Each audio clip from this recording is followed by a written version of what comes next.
Hi everyone, welcome back to my channel.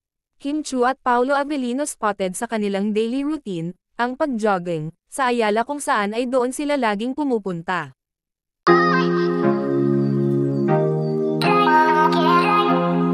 Spotted nga si Kim Chiu at Paolo Avellino kung saan ay naka-all black si Paolo, samantalang si Kimi naman ay naka-gray ng damit at nakasombrero ng puti. Sila Kim Pao. Yun.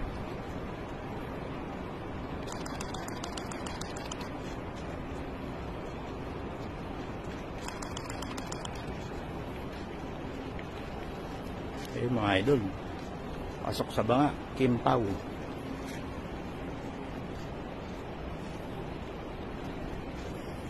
Ayan.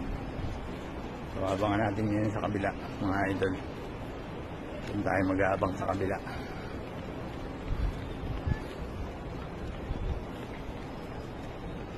Doon muna ako. Kala ko ayaw mo.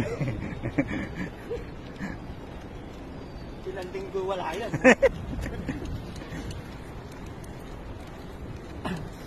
Brad, ataw yan.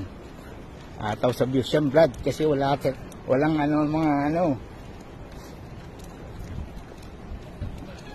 Eh mga idol, abangan natin yan doon sa kabila. Kahit magpagod tayo. Ayun o, nakatakbo sila. Na tanong ko kagad kanina, kung nagkataon, hindi natin makikita yun.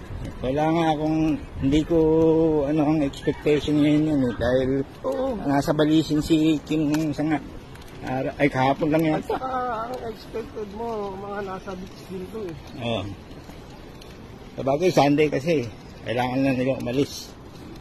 Dahil Makikita naman matapos ang kanilang pag-jogging na may pa-cake si Kimi. Kahit tapos na nga ang birthday ay may pahabol pa rin, ganyan talaga pag maraming nagmamahal kahit tapos na ang kaarawan ay may pahabol na cake.